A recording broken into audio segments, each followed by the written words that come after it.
Él es Sí. Dervis López, director de Fundea, la Fundación Histórica, Ecoturismo y Ambiente. Ellos realizan recorridos por toda la ciudad y sobre todo por los sitios más emblemáticos de la capital. Así es. Bienvenido, Dervis. Vale, gracias por la invitación. Dervis, ¿cuándo nace Fundea? ¿Qué necesidad viste tú que te hizo pues crear estas primeras, y cuáles fueron estas primeras rutas? Sí, mira, la fundación nace justamente por la necesidad de rescatar la historia oral, la historia que no nos cuentan los libros. Es esa historia menuda que se ha mantenido desde el pueblo y hacia el pueblo. Mira, lo que vemos en un salón de clases, se hace el examen y el día siguiente se olvida. Y es algo muy, para nosotros muy malo porque nos enseñan unas herramientas muy importantes, que es el arraigo. Por eso a veces no nos sentimos caraqueños, o somos caraqueños pero no sentimos a nuestra ciudad. Y es allí donde en un primer momento fuimos foros, talleres, charlas, nadie iba. La gente decía, bueno, es historia, ay, qué aburrido. Empezamos a buscar estrategias. Empezamos a hacer recorridos culturales, fuimos pioneros, ya que en ese momento no había quién, lo empezamos a hacer como un proyecto y empezamos a ver esa necesidad de muchas personas de ir a conocer esos sitios. Muchos lo conocieron porque en su colegio llegaron un momento que lo sacaron, lo llevaron. ¿Algún plan vacacional? Sí, pero hasta allí. Pero verlo, sentirlo y hacerlo nuestro era difícil. Entonces le empezamos a decir a la gente, estamos haciendo recorridos culturales, pero no te vamos a contar la historia. Tanto el venezolano como el caraqueño le encanta el chisme. Entonces le venimos a contar los chismes de la época, lo que ocurrieron en cada una de esas esquinas, en cada plaza, el porqué, el nombre de cada una de esas esquinas. Y empieza la gente a enamorarse de Caracas. Y lo primero que empezamos a hacer es que el caraqueño empiece a hacer turismo en su propia ciudad. Muchos han ido al centro, siempre ir a hacer una compra, hacer una diligencia, pero ir al centro como turista, ver cada uno de esos lugares, para nosotros ha sido importante porque empiezan a ver a Caracas con otros ojos. Tú comentas que muchos se han enamorado de Caracas después de asistir a alguno de estos recorridos, pero te pregunto a ti, ¿cuándo te enamoraste tú? ¿Cuándo dijiste, mi amor por esta ciudad es tan grande que quiero que otros lo sientan también? Sí, mira, justamente con la creación, bueno, no con la creación de Fundea, es mucho antes. Okay. Yo creo que el proyecto y todo lo que estamos realizando, estamos haciendo homenaje a esos padres que nos llevaban, que nos contaban la historia y contaban esos hechos que ellos también vivieron en esa ciudad y empezamos a amar a Caracas. Al llegar un momento en que, mire, por ejemplo, aquí están las escaleras del Calvario, vamos a subir a la escalera del Calvario, otros mostraban miedo, no, yo no voy, esto, el otro.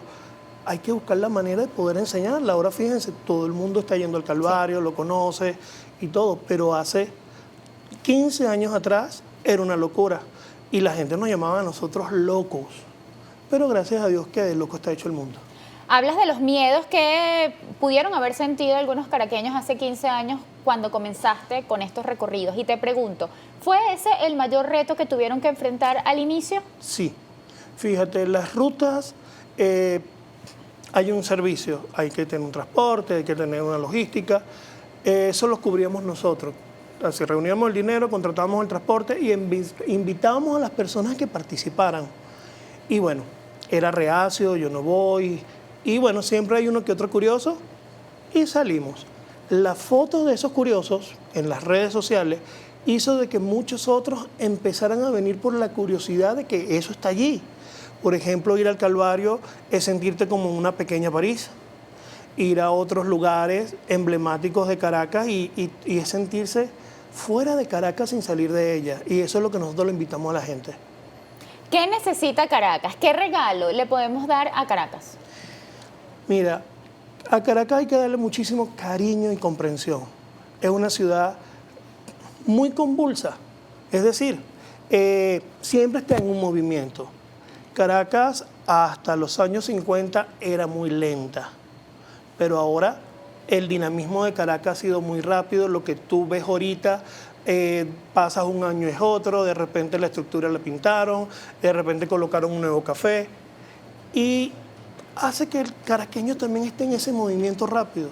Por ejemplo, cuando vamos al interior, una vez fuimos a Cumaná, estaban unos primos, y alguien me dice, ellos son caraqueños. Y le dije, ¿por qué lo conoce? Ah, es que caminan muy rápido. Entonces es ahí donde ese caraqueño ha aprendido a moverse rápido y ahora se está deteniendo. Está viendo hacia los lados, está viendo su cultura, sus tradiciones. Incluso estas personas que han emigrado y regresan dicen, no, yo tengo que ver Caracas, tengo que conocerla, porque si salgo y estoy haciendo turismo en otras ciudades, porque yo no hice turismo en mi ciudad. Entonces la oferta es llevarlos al casco histórico, también mostrarlos de una manera diferente. Tenemos una ruta que se llama Caracas Nocturna, tenemos una ruta que vamos al casco histórico de Petare, y cuando tú dices Petare ya la gente muestra un blindado. Pero al decirle que, ok, en Petare hay cosas malas, pero también hay muchísimas cosas buenas, no te limites por la mala. Y la gente empieza a participar, empieza a conocer, y ya se quitan ese miedo, y cuando tú vienes a ver, ya ellos están otra vez llevando, caminando en Petare, llevando a un familiar, ya no con la necesidad de ir con fundea, pero si ya ellos se sienten seguros en el sitio, saben dónde están los negocios, saben dónde están los museos, van a visitarlos. Dervis, hace 16 años, ¿cuáles fueron esos primeros lugares que comenzaron a mostrar? Ya tú nos mencionabas que en estos primeros lugares la gente se tomaba fotos y a través de las redes sociales otros se interesaban, y con esta publicidad, digamos, boca a boca, comenzaron a crecer.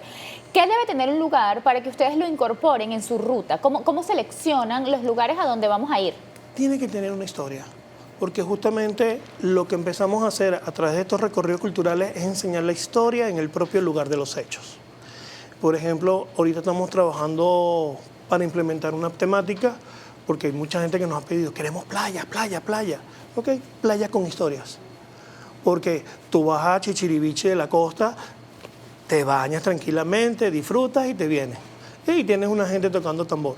Pero que te cuenten cómo se formó el pueblo, de repente llevarte a caminar y mostrarte dónde estaba la casona de la vieja hacienda, a qué se dedicaba esa hacienda, de repente llevarte al río y sorprenderte de que el río tiene una hilera donde salen aguas sulfurosas y son aguas termales que tienes allí. No tenemos que irnos a otro lugar, lo tenemos ahí mismo, en Chichiriviche de la Costa. En Caracas, bueno, siempre estamos redescubriendo, siempre hay cosas nuevas, y eso es lo que estamos siempre implementando, que la gente empiece a conocer su ciudad desde cada esquina y cada rincón. ¿Ustedes han incorporado rutas por recomendación de sus propios clientes? Yo te digo, Dervis, mira, conocí este lugar, y entonces ustedes se van a investigar. Sí, vamos a hacer eso, pero estos mismos clientes, nosotros no nos tratamos como clientes. Hablamos ¿Un equipo? Sí, participantes, personas, porque me pueden decir, mira, abrió un nuevo café en tal sitio. Y entonces, como es una parte que pasemos en la ruta, bueno, vamos a ver qué se ofrece, y de repente decirle, mire, tenemos esta oferta gastronómica, pueden venir a comer acá. Otro que podemos ver es que muchas de esas personas que han venido a los paseos nos apoyan en las investigaciones, ya que el primer trabajo de la fundación no son las rutas, es las investigaciones. Empezamos a investigar. Antes, bueno, las rutas nos han ayudado a reorganizar las investigaciones. Entonces, alguien aparece, mira, mi mamá tiene una foto antigua de esta plaza, nos la digitalizan, nos las envían, si vemos una gran importancia en la foto, hablamos con la señora, la entrevistamos, y mira, vamos recuperando poco a poco esas pequeñas fichas de la historia para poderla después contar a otras personas. Entonces, tenemos la particularidad de que tenemos un grupo de participantes que comenzaron con nosotros hace 16 años. La primera ruta fue en La Guaira, porque yo soy guaireño, y nació la fundación en La Guaira. Y después, bueno, nos quisimos llevar esa experiencia hacia Caracas. Y la primera ruta en Caracas fue justamente el Calvario. Entonces, hay una experiencia fascinante allí de que había una muchacha que estaba haciendo una tesis de grado sobre las construcciones cumancistas, pero siempre se le había dicho que no fuera. Aprovechó venir con el recorrido y su papá estaba siempre atento y cada rato la llamaba, ¿cómo estás? ¿Qué estás haciendo? Y ella le mandaba fotos a través de la red social que había en ese momento, el PIN, y el papá, emocionado al segundo recorrido, se vino. Y gracias a Dios que vino, porque nos dio una experiencia de que en los años 60 el Calvario se sentía que era un lugar que no se podía visitar, porque tuvimos en Venezuela la guerrilla, pero también estaba la guerrilla urbana. Entonces esa guerrilla urbana estaba recorriendo esa zona y mucha gente no iba para allá porque ahí se iban a encontrar con guerrilleros. Pero eso fue en los 60, pero pasaron los 70, los 80 y el Parque El Calvario quedó como abandonado o renegado a Caracas durante 3 generaciones. Y bueno, ahorita gracias a Dios se ha hecho un proceso de recuperación, restauración y las personas se van a enamorar de ver ese lugar y los miradores que tiene desde allí. Porque cuando estás en la parte alta tienes una vista hacia Fila de Marichas y todo Petare. Ves las montañas de Baruta, todo el Ávila y cuando te volteas tienes toda la montaña que va por Antímano y sube hacia Los Teques. Entonces desde allí admiras todo el valle y hacia el otro lado ves hacia Catia. Increíble. Dervis, ¿qué debe tener alguien o cuál es el perfil que ustedes buscan cuando alguien ingresa a tu equipo como guía? ¿Les dan algún tipo de quizás introducción a esto? ¿Se los llevan aparte? ¿Cuánto tiempo se preparan para entonces ellos poder comandar o liderar un grupo en una excursión? Sí, mira, lo primero que nosotros buscamos es que sean amantes de la historia. Okay. Hay gente que ha aprendido historia, pero nosotros buscamos que sea amante. Cuando tú eres apasionado a algo, quieres y buscas la manera de cómo transmitir eso. Eso es lo que buscamos en cada una de las personas. Le damos información, le damos instrucciones en primeros auxilios, porque no es solamente agarrar a la gente y llevarla. Hay una serie de estándares que hay que cumplir, como por ejemplo, una persona por cada 10 personas, un guía por cada 10 personas. Por ejemplo, tenemos rutas en el Ávila, en la montaña, entonces buscamos que personas se conozcan el lugar. Tenemos vaquianos que conocen cada uno de esos rincones, entonces cuando hacemos un paseo ya sabemos que la persona está segura, porque algo muy importante que ocurre en cada uno de estos recorridos es que la persona confía en nosotros y nos da su seguridad, y nosotros tenemos que cumplir con ella. Dervis, vamos a seguir hablando de Caracas. Tú mencionabas que han ido incorporando rutas y también hay una ruta nocturna. ¿Qué incluye esta ruta nocturna? Mira, vamos a diferentes sitios íconos y recorremos el centro. Vamos al Arco de la Federación, nos acercamos a las escaleras y le decimos a las personas que van a subir las escaleras sin subir un escalón. Entonces todos se quedan con la duda y no subimos por las escaleras, sino por una calle alterna. Okay. Y entonces todos quedaron así como que, ay, aliviados, no van a estar como Rocky subiendo las escaleras y todo. De allí nos paramos un momentico en Caño Amarillo para mostrar la casa de Crespo, de ahí nos vamos a la Plaza Oleari, contamos un poco de la historia del silencio y todos quedan fascinados porque hemos tenido que aprender cómo hacer que la persona visualice a través de nuestra palabra. Entonces todos quedan fascinados al saber de que la zona del silencio antes era lo peor de Caracas y después de los años 40, 50 empezó a ser lo mejor y que fue un gran proyecto. El primer proyecto de envergadura de Carlos Raúl Villanueva, pero tanto después de allí nos vamos a Plaza Caracas para hablarle del Centro Simón Bolívar, que también nace a la par con el silencio y bueno, mantiene una misma historia. De allí nos vamos a lo que es el Pasaje Linares, mejor conocido ahorita como la Calle de los Paraguas, aunque ahorita no los tiene, y ahí les explicamos a las personas la importancia que tiene ese edificio porque es el primer edificio de 3 pisos que tuvo la ciudad de Caracas. Antes hubo una prohibición de casas de 2 pisos no se podían hacer, solamente gobierno y comercio. Pero como el Pasaje Linares y todo lo que tú veas que tenga la palabra pasaje era un centro comercial abierto. Y bueno, las personas iban a comprar allí, como era de comercio, permitió, pero el señor se aprovechó una pendiente y hizo un 3er piso. Entonces eso es lo que mucha gente le fascina, entonces la historia allí no solamente los Paraguas, sino también hay algo más antiguo, pero que detrás de todas esas paredes estuvo el convento de San Jacinto, que cuando se hizo el proceso de recuperación empezaron a aparecer paredes, aparecieron columnas, restos de pisos y que gracias a Dios se han integrado a la nueva oferta que están aprovechando del espacio. Entonces, es poderle explicar a las personas cómo se construía en la época de la colonia, porque tienes diferentes muros y, bueno, quedan completamente fascinados. Ahí hay una oferta gastronómica, venden golfeado, crepe, entonces es variada, Entonces ahí dejamos a las personas que escojan dónde quieren ir y seguimos después a lo que muchos ahorita han llamado la calle Tricolor, que es la calle donde está la casa natal de Simón Bolívar, que tiene las luces amarillo, azul y rojos. Y terminamos en la Plaza Bolívar. Ya al llegar a la Plaza Bolívar, después de contar en la esquina, de la historia de la esquina de Gradillas, y que en esa esquina nació el pan de jamón, llegamos a la Plaza Bolívar y todos se quedan fascinados de estar allí a las 9 de la noche y ver que es como cualquier plaza de pueblo, con niños, con gente jugando y aprovechando la noche y el fresco que nos garantiza esa plaza. Contamos la historia y nos volvemos al autobús, donde seguimos contando un poquito más de historia. Entonces la gente queda agradecida, primero por toda esa información. Segundo, cuando van adultos mayores, ellos fascinados porque tienen el contraste de lo que vieron, lo que conocieron y a lo que es ahora. Los jóvenes están viendo lo que es ahora, pero se les va contando un poco lo que es el pasado. Y entonces también tiene esa serie de contrastes. Entonces la idea es que tengas como esos dos valores agregados y que dejamos la semilla y muchas de esas personas empiezan a investigar un poco más de Caracas. Entonces cuando consiguen esa fotografía antigua o consiguen un libro, ya tenemos una vasta biblioteca porque nos han donado muchísimos libros sobre la historia de Caracas.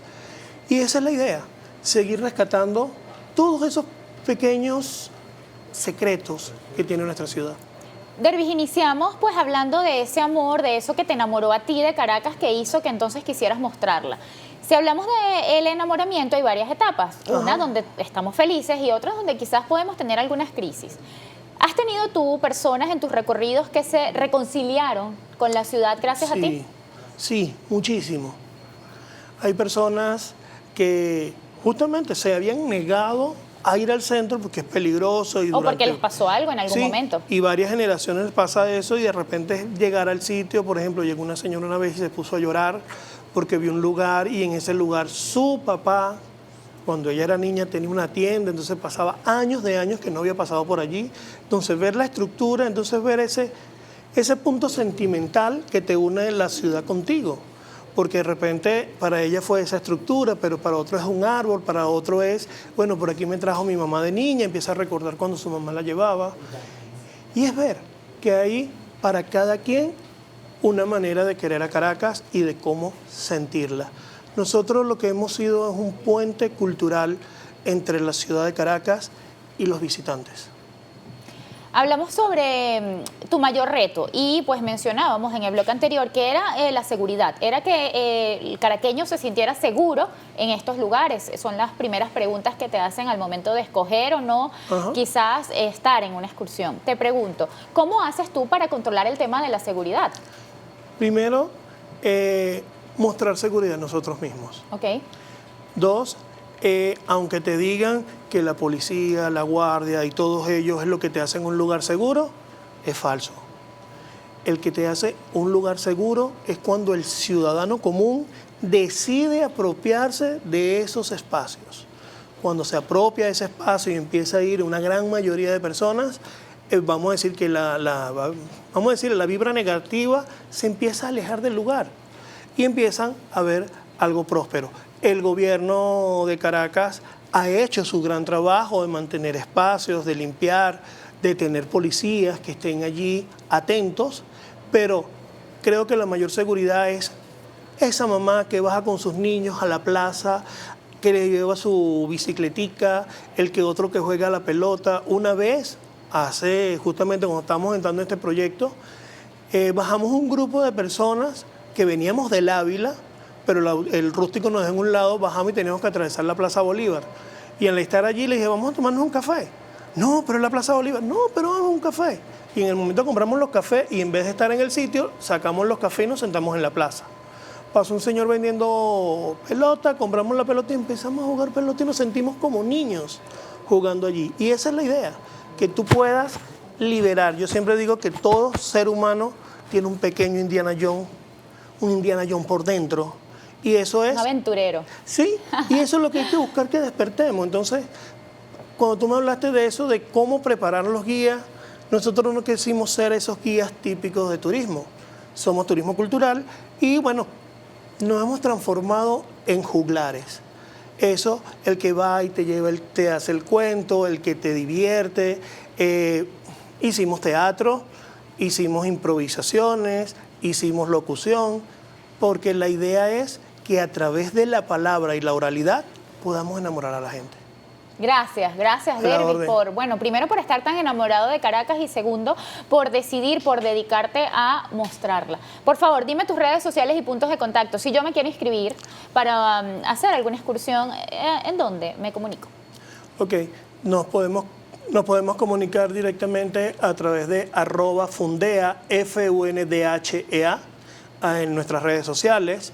Allí nos puede contactar y te damos toda la información de los diferentes recorridos, que no solamente es Caracas, también esta experiencia la hemos llevado al interior del país, al estado de Aragua, la Colonia Tovar, inclusive hasta el delta del Orinoco. ¿Y tienes paseos semanales? ¿Todas las semanas sale? Sí. ¿Con qué frecuencia? Mira, ahorita todos los fines de semana tenemos actividades públicas, pero también nos llaman para participaciones privadas. Y esta experiencia de las rutas, también creamos un proyecto educativo que se llama Turismo Escolar Fundea. Trabajamos con colegios y les hacemos recorridos culturales. Y tengo en mis manos un libro, Caracas en Alpargatas, un libro escrito por la periodista Jessica dos Santos Jardín. ¿Quién mejor que ella pues para que nos acompañe? Ya que Caracas es la protagonista de este programa hoy, quisimos invitarla porque Caracas también es la protagonista de este libro que escribió. Bienvenida, Jessica. Muchísimas gracias, gracias por la invitación. Jessica, ¿en qué momento decidiste escribirle un libro a Caracas?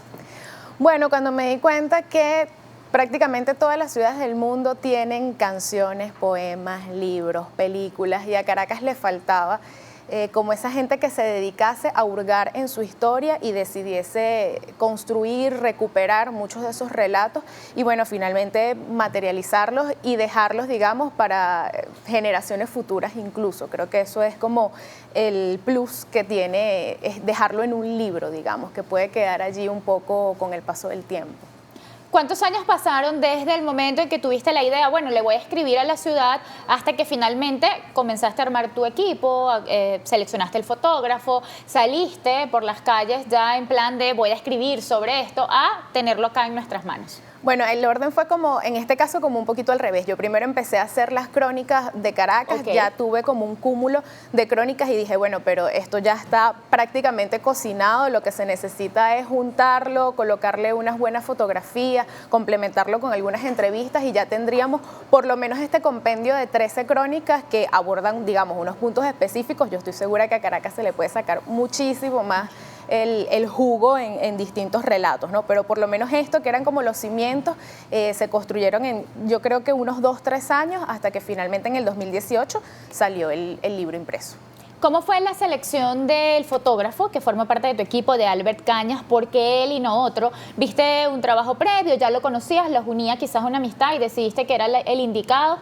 No, vi un trabajo previo donde precisamente fotografiaba mucho las calles de Caracas. Creo que además ahorita hay muchos fotógrafos con este tema de las redes sociales, uno lo ve, sí, que hacen un trabajo increíble en las calles de Caracas, que te muestran unas visiones totalmente distintas, incluso lugares donde uno transitaba y decía, pues yo no me había dado cuenta como de la magia, de la luz, de este árbol, no lo había notado hasta que ves esas fotografías en redes sociales y eso también te ayuda a tener una visión distinta de Caracas. Así que bueno, eso fue un poco lo que pasó con él, vi su fotografía y dije, bueno, creo que esto puede ser un buen acompañamiento. ¿Y él aceptó inmediatamente? ¿Cómo le vendiste el proyecto? Mira, estoy haciendo esto y quiero que tú también formes parte.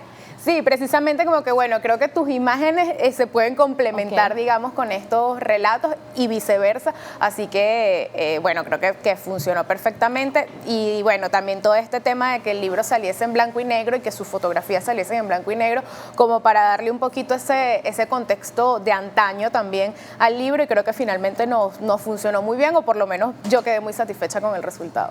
¿Qué vamos a encontrar en Caracas en Alpargatas? Hablas de crónicas, comienzas con historias y luego te vas quizás a anécdotas. ¿Qué tan importante es el caraqueño? No solo Caracas, sino el caraqueño en este libro. Bueno, el caraqueño es todo en este libro, digamos, pero el caraqueño desde la fundación de Caracas hasta el día de hoy, digamos. El libro hace un paseo, es un recorrido histórico, inicia precisamente con la fundación de la ciudad de Caracas, o lo que nosotros consideramos, digamos, su fecha de nacimiento oficial. Incluso ahí tiene una anécdota de cómo no existe ningún documento que hable de la fundación de Caracas, pero bueno, se sobreentiende, digamos, que se celebra en esta fecha en la fundación de la ciudad. Y bueno, hace todo ese recorrido por toda esa época, digamos, que tiene que ver con la colonización, todas las luchas indígenas, hasta que finalmente, bueno, se instaura, digamos, ese modelo de cuadrícula española en la ciudad de Caracas. Tiene todo ese recorrido histórico que aborda nuestra fundación, y luego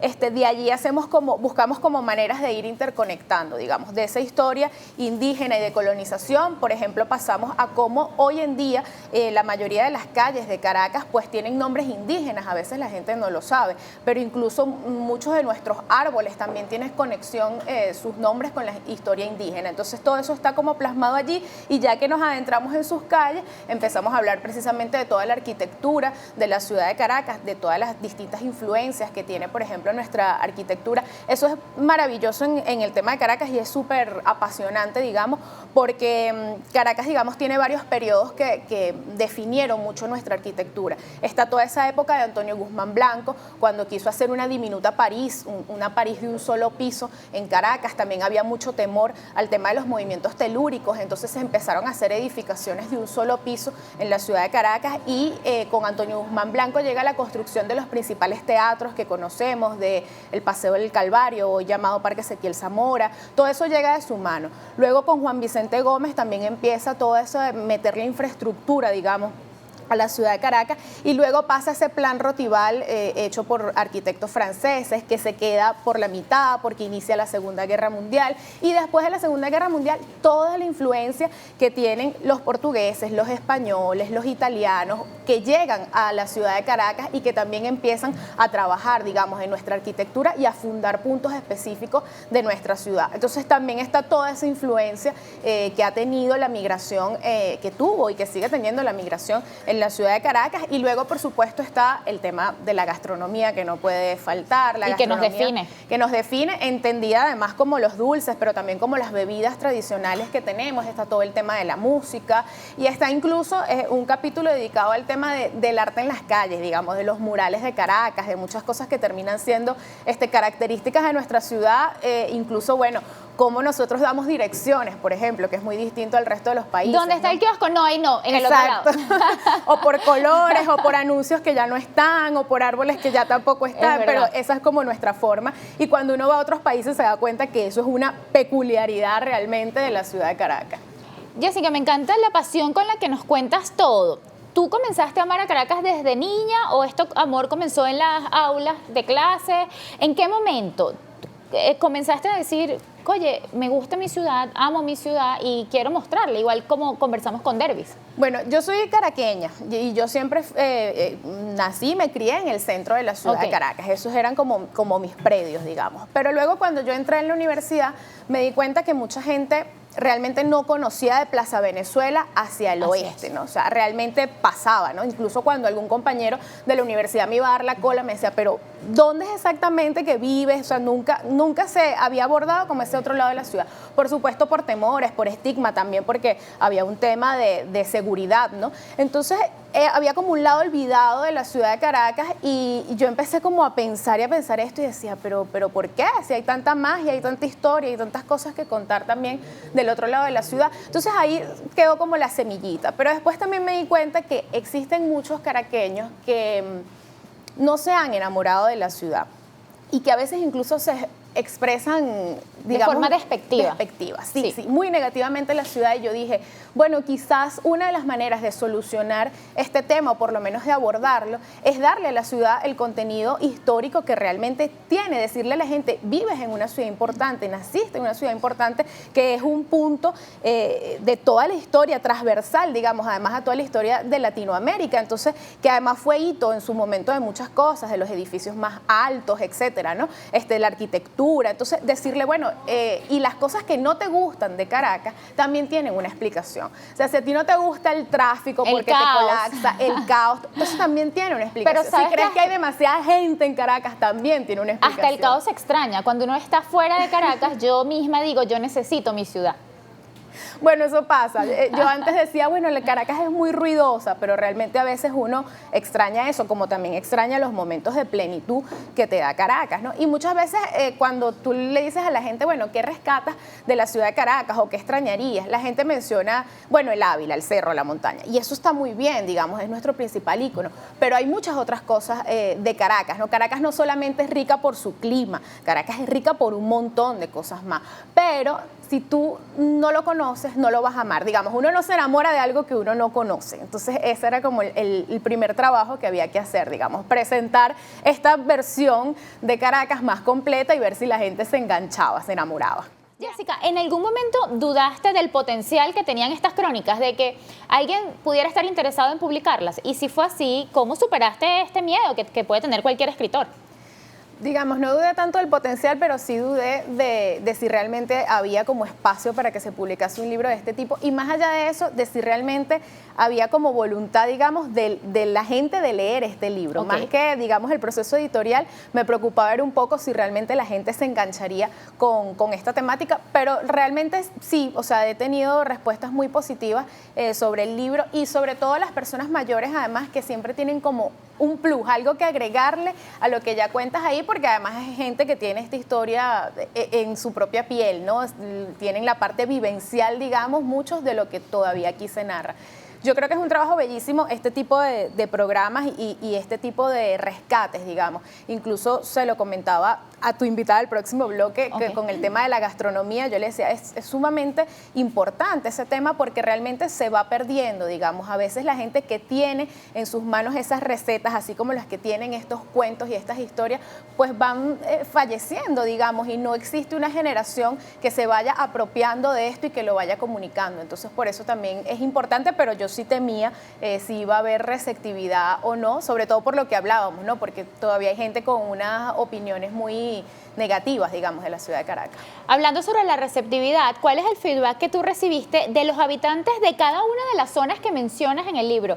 ¿Te agradecen quizás por hablar de esto? Sí, te agradecen hablar de esto, mencionarlos. Además hay muchas zonas, por ejemplo, en Caracas hay zonas, lo hablabas con Dervis en el bloque anterior, en Caracas hay zonas que están estigmatizadas, sí, digamos, y bueno, y hay zonas que además las noticias han contribuido a que eso sea así, digamos. Pero imagínate que tú seas habitante de Petare y lo único que se hable de Petare todo el tiempo sea algo negativo.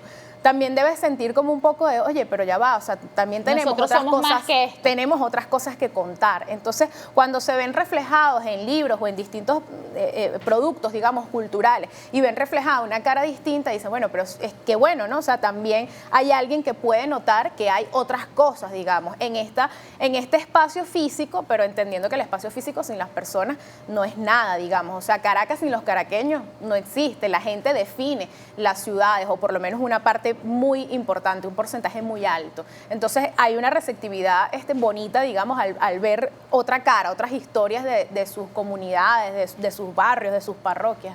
En Caracas, en Alpargatas, hablas de arquitectura, de gentilicio, pero también de naturaleza. Sí. Y nuestro equipo de producción tiene una petición especial. Ellos quieren que nos cuentes un poco sobre el árbol de la ceiba.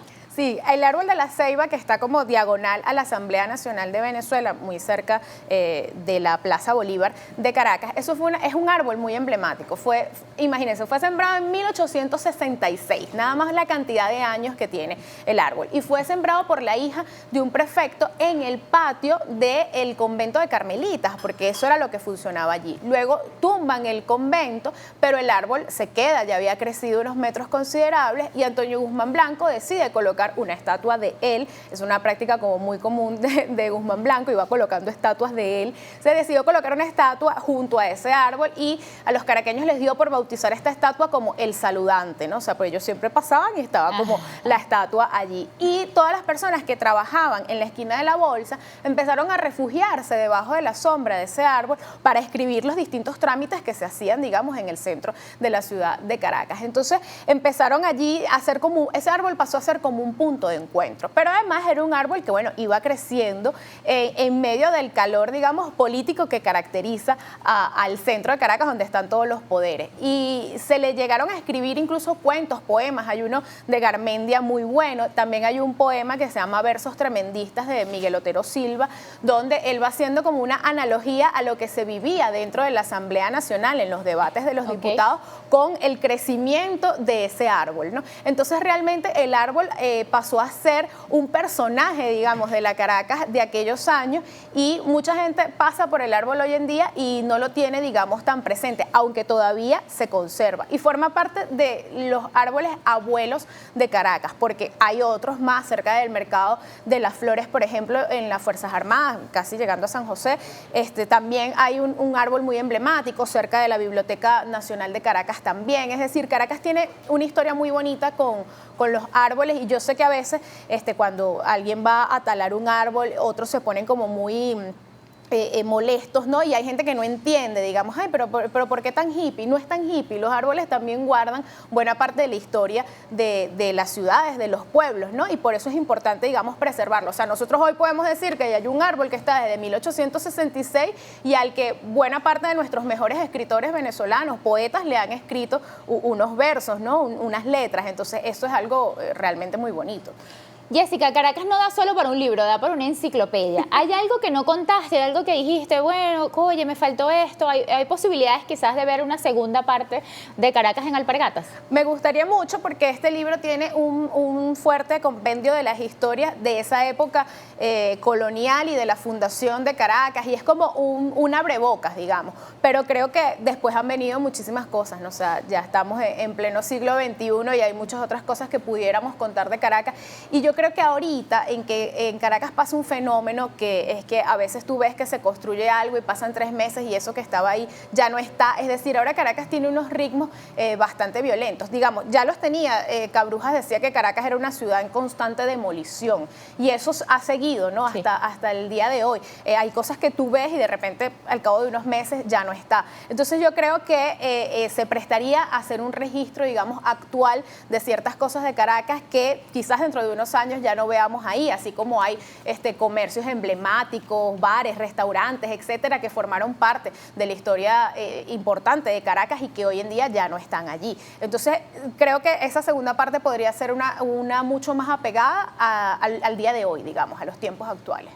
Ya para finalizar, Jessica, el 25 de julio se celebraron 456 años de la fundación de esta ciudad. ¿Qué le regalarías tú? Ya le regalaste un libro, pero ¿qué más le regalarías?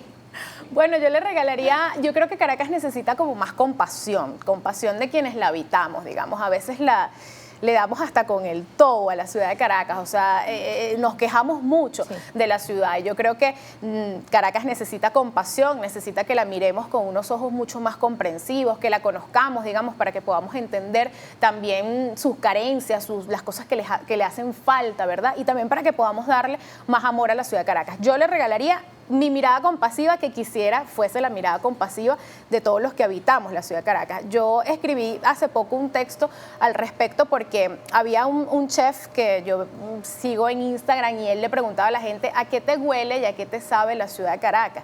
Y yo veía en los comentarios tantas respuestas tan negativas que yo decía, definitivamente necesito una mirada más amorosa y más compasiva por parte de quienes la habitamos, ya sea porque nacimos aquí o porque todo ese movimiento migratorio te ha traído, digamos, a la ciudad de Caracas. Por favor, tus redes sociales y puntos de contacto, ¿dónde podemos conseguir Caracas en Alpargatas?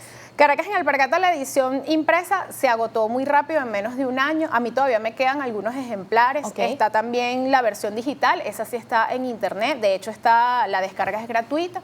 Y bueno, mis redes sociales, el Instagram, Jessie Dos Santos 13, y también en Twitter, Jessie Dos Santos. Y bueno, me pueden contactar y con mucho gusto les doy las coordenadas, digamos, de los ejemplares que quedan y también de dónde descargar la versión digital.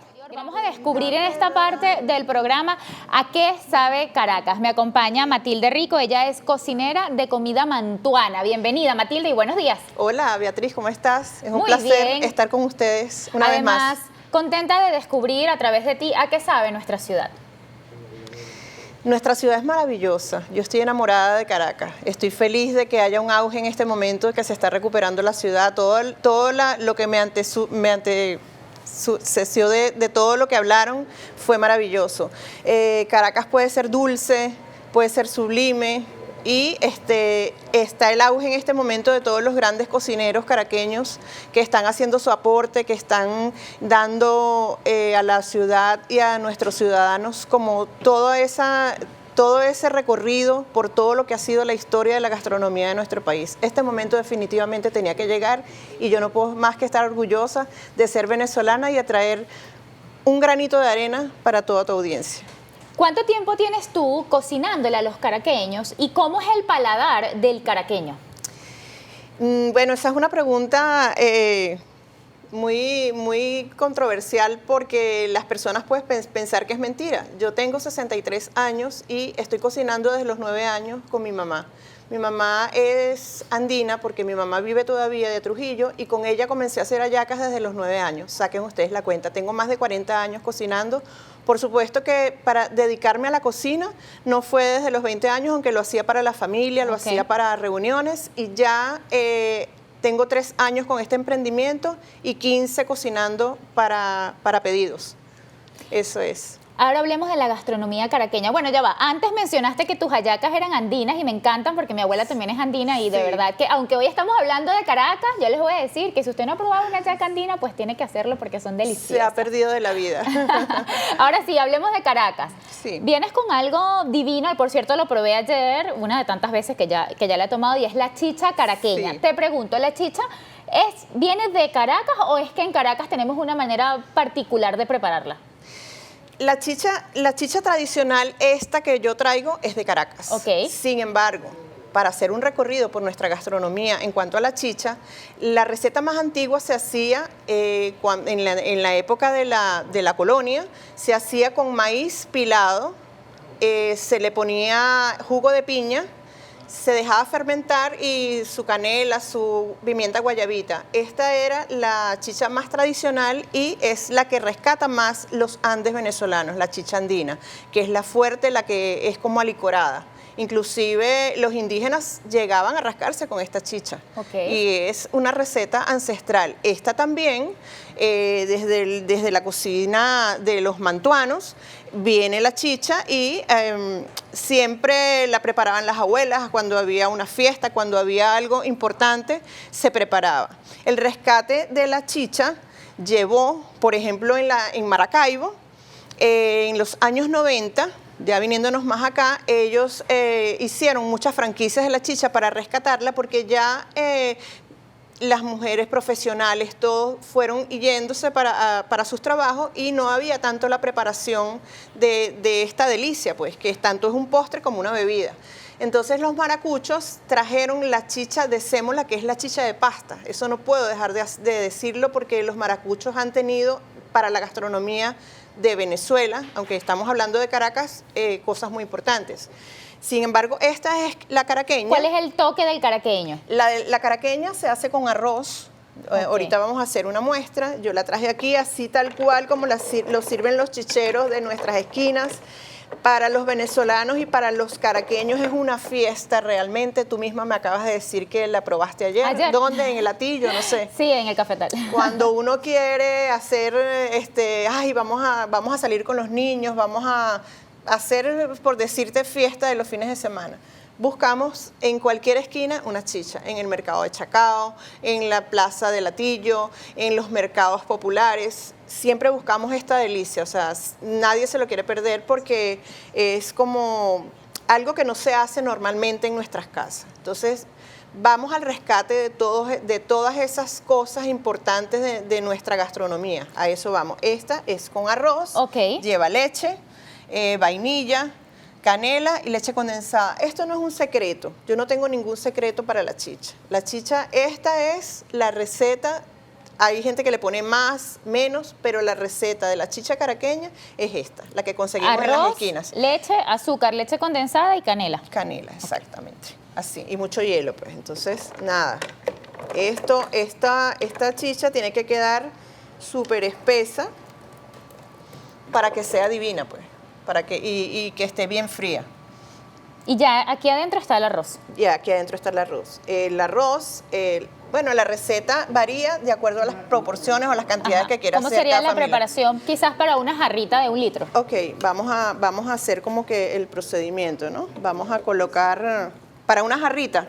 Sí, para algo en la casa, 1 litro. Sí, vamos a, exacto. Vamos como a dices hacer tú, que se como- puede, qué importante esto que dices y no lo había pensado y es así. Puede ser una bebida, pero también puede ser un postre. Son las dos cosas. En una oportunidad, un día del padre, yo hice la chicha y también hubo como una moda que se le montaba la torta arriba y se Sí. bañaba con leche condensada y lluvia de chocolate, Sí, cada lluvia de quien le colores. agrega su toque. De hecho, ayer, como te Sí. comentaba, estaba tomando chicha y como yo estaba con mis hijos, entonces les pusieron cereal, en otros lugares le ponen galletas.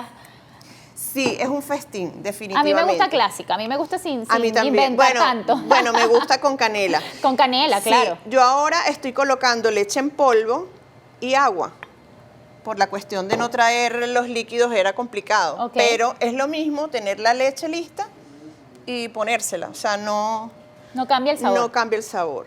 Yo estoy haciendo esto al ojo por ciento porque es una cantidad Claro, es para que pequeña. los televidentes Vamos a poner- anoten allí un Eso. poquito y a lo mejor Yo hoy es un buen después- día para tomar chicha. Todos los días son Yo buenos. después les regalo en mis redes sociales, en esta semana les prometo que les pongo la receta aproximada, pues, porque uno podría poner para 4, para 5, depende del vaso. Entonces, perdón, el agua. Entonces, vamos a ponerle así. Las personas van ajustando su chicha, más espesa, menos espesa. Mira, de verdad, testean, prueban el sabor, si hay gente que no le gusta tan dulce, pero básicamente es esto. Entonces ahí por lo menos yo puedo ver que me quedó un poquito, Ahí vas ajustando. que podría estar Mientras- más espesita. Entonces vamos a ponerle más arroz, Para que quede más espesa. más espesita, porque acuérdate que cuando lleva el hielo, entonces ella se diluye un poco. Ponemos más arroz. Y ahí está. Vamos a dejarla que se licúe. Y la vamos a incorporar aquí a esta que tengo. Vamos a servir. La gente puede hacer mucho show con esto. Pueden pintar el vaso. Ok.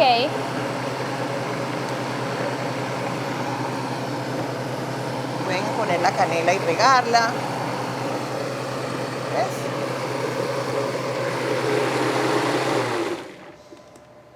Bueno, para acá Quedó no trajimos bien hielo, pero vamos espesa. a robarnos un hielo de aquí. Es importante que tenga mucho hielo. Por lo menos ayer Mucho yo me hielo. quejaba porque la que me estaba tomando tenía hielo como hasta la mitad. Y yo digo, es demasiado. Y el señor me dice, no, esa es la chicha. Sí, que tiene que tener, sí, por eso es preferible a veces pedirla grande. Ok. Pedirla Sí, grande porque- porque... Sí. Entonces aquí terminamos de llenar, como nos la llenan cuando nos la sirven los chicheros, los señores chicheros. Esa es grande. Este es grande, sí. Vamos a limpiar un poco acá. Y luego, por supuesto, canela. Vamos a ponerle su canelita. Hay gente que le gusta con canela, hay gente que no. Sí, ayer me preguntaban, ¿la quieres Y con le canela? Y volvemos yo, a poner leche condensada. Y bueno, ¿qué puedo decir? Esto es... es casi un plato principal porque esto Pruébala. llena bastante. Sí. Claro que la voy a probar.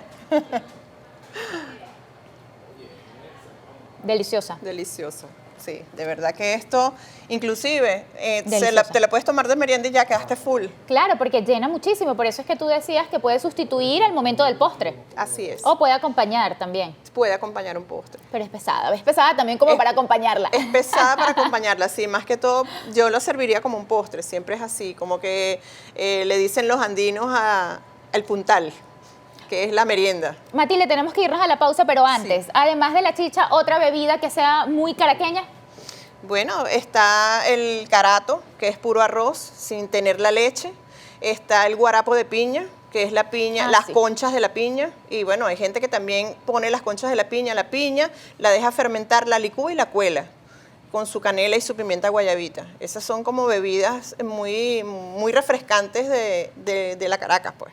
También el doctor José Alirio Rondón, café en mano, pregunta, muchas recetas de chicha de arroz fermentan el arroz crudo o cocido 12 horas. ¿La invitada lo hace? No, yo lo hago de la manera tradicional porque esto es para consumirlo niños y toda la familia. Entonces, para que sea más digerible, yo lo hago de la manera normal. Sencillamente hiervo el arroz con una cantidad de agua que sobrepase el arroz que estamos cocinando y lo dejo que, por supuesto, se pase de cocción y revuelvo eso, y luego hago lo que ya ustedes vieron que hice. Lo pongo en la licuadora y agrego sus ingredientes, pero no. Eso sería, la fermentación del arroz es para la chicha que estuve hablando anteriormente, que fue como la receta más ancestral que la gente hacía este tipo de cosas. Tanto con el arroz como con el grano de maíz. Lo fermentaban para que la chicha quedara fuerte. Pero esa es la receta más andina. Nos llega otro comentario, bueno, con este va a ser el último, aunque tenemos muchísimos. Century21, buenos días Beatriz, por acá con mi café en mano. ¿Podrías publicar de nuevo el Instagram al que entrevistaste, que hace turismo en Caracas? Fundea, @fundea con H intercalada, DHE, Fundea. Seguimos acá, seguimos conversando sobre a qué sabe Caracas. Te pregunto algo. En Caracas hay de todo. Podemos comer lo que nos provoque a la hora que nos provoque. Esto ha hecho que el caraqueño quizás, como tiene tantas opciones, vaya modificando sus costumbres, se vayan agregando cositas, mezclas de otras culturas, no solamente de otras regiones, sino quizás de otros países. De hecho, la cocina venezolana es eso. Es lo que se hizo con el mestizaje, cuando la época de la colonia, que llegaron el mise en place, por decirlo de alguna manera, que trajo Colón en su barco, donde trajo una cantidad de frascos de todo, pues, porque decimos que a Colón le debemos hasta las gallinas, el cochino, las palmeras de coco. Entonces, la cocina venezolana, aunque mantiene su base plana, también los cocineros hoy día se han dedicado a elevar un poco nuestra gastronomía. El caraqueño definitivamente se ha nutrido muchísimo de todo lo que es esta parte, porque Venezuela tiene chefs de todas partes del mundo.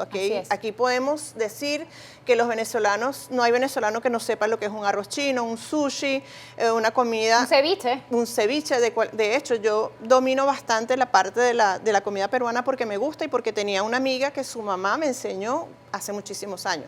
Entonces sí, definitivamente la gastronomía venezolana siempre tiene como unos agregados, todos en torno a lo que es nuestra despensa, todo lo que es nuestro agridulce. En Margarita hay personas espectaculares, la chef Esther, que siempre como agrega y hace como de nuestros mismos platos algo espectacular. Ahora vamos a hablar de recetas, ya compartimos con ustedes la de la chicha caraqueña, pero quiero que nos comentes un poquito sobre cómo preparamos conservas de coco. Las conservas de coco son algo súper fácil, sencillo. Parece que no, pero sí. Esto fue lo que hice ayer y me pareció más bonito pues hacerlas que tenían papelón, porque se pueden hacer las blancas, que es sustituyendo papelón por azúcar. Ok, ¿qué necesitamos para hacerlas tal cual como las trajiste? Ok, primero te puedo decir que el coco, tenemos que tener el coco, ¿verdad? El coco que esté en muy buen estado. Un tip para las personas que pudieran hacerla es que el coco se pone directamente, bueno, esto se me quemó un poquito más de la cuenta, pero esto se pone directamente en la cocina, inclusive sin las rejillas, sino que lo pones para que lo quemes, para que él salga fácil. Una vez que el coco sale, lo pelas, lo lavas para quitarle como si tiene estas cositas del coco, ¿verdad? Para no encontrarlas, y lo vamos a rallar. Esto es a gusto. Yo lo rayo por el lado grande, ¿verdad? Como ustedes lo ven, para conseguirme como más los pedacitos de coco más crocantes. Hay personas que les gusta hacerlo por este lado, por el lado delgadito. Entonces nada, tú rayas tu coco, ¿verdad? Haces todo el proceso del coco, es un poquito tedioso, la verdad que sí. Les voy a dar un tip, hay franquicias ahorita de cocadas y todo esto, y yo este coco lo compré pelado porque no tenía tiempo, o sea, supe tarde del programa y ayer fue una locura. Bueno, pero mira todo lo que nos trajiste, sí. Estamos súper agradecidos. Ay, sí, entonces bueno, una vez que tengas el coco también vamos a buscar el papelón. Cuando vamos a hacer las conservas de papelón, vamos a tratar de que el papelón sea oscurito, que es distinto a lo que es el majarete. Entonces vamos a buscar el papelón y lo vamos a rallar igual. Vamos a rallar el papelón, si está muy duro, yo lo machuqué con una piedra de río que tengo desde los años 80. La de la suerte. Esa me la regaló mi mamá cuando me casé, imagínate. Entonces, son objetos que tenemos los caraqueños que son importantes para nuestra cocina. Y eso no lo vas a comprar en ninguna parte. Lástima que no la traje, no se me ocurrió. Bueno, entonces aquí viene la parte donde vamos a mezclar, vamos a poner el papelón en una olla, le vamos a colocar un poquito de agua nada más y vamos a dejar que eso empiece a cocinarse y a botar burbujas. Cuando ya está ¿Cuánto tiempo más o menos? Eso pasa como 10 minutos, eso es rápido, 6 minutos, 7 minutos, depende de tu cocina. Tenemos que estar pendientes entonces. Entonces vamos a poner el coco, vamos a hacer como un simulacro, pues vamos a mezclar el coco, vamos a ponerle en esa olla, vamos a imaginarnos que está la olla y vamos a mezclar esto. Esto cuando empiece a hervir, cuando esto empiece a hervir, se van incorporando. Fíjate cómo está aquí, que está blanco. Sí. ¿Verdad? Pero cuando esto empiece a hervir, empieza a incorporarse. Ahí le vas a poner canela en rama. Le vas a poner su buen palito de canela. Perdón, aquí en esta cámara. Le vas a poner... ya, eso es todo. Yo a esta mezcla, para que fíjate que responde un poco tu pregunta de hace rato, le incorporé aceite de coco. Ok. Hay personas que ¿Ese le es un ponen... toque tuyo? Un toque mío. Y se le pone un poquito de agua de coco. Hay personas que le ponen bicarbonato. Eso es para darle brillo a los platos, pues. Entonces, a mí me pareció chévere ponerle aceite de coco porque es súper sano y es importante, pues. O sea, como incorporar alguna mezcla que sea buena para la salud.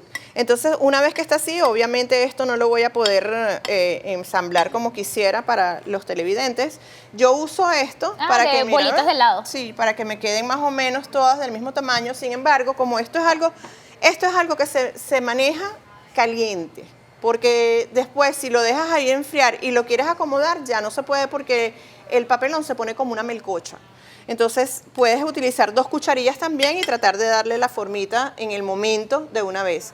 Y otro tip es esperar que se seque bastante, que el papelón no llore, por decirlo de alguna manera. Que cada vez que pongas, a mí me pasó porque lo hice todo muy apurada.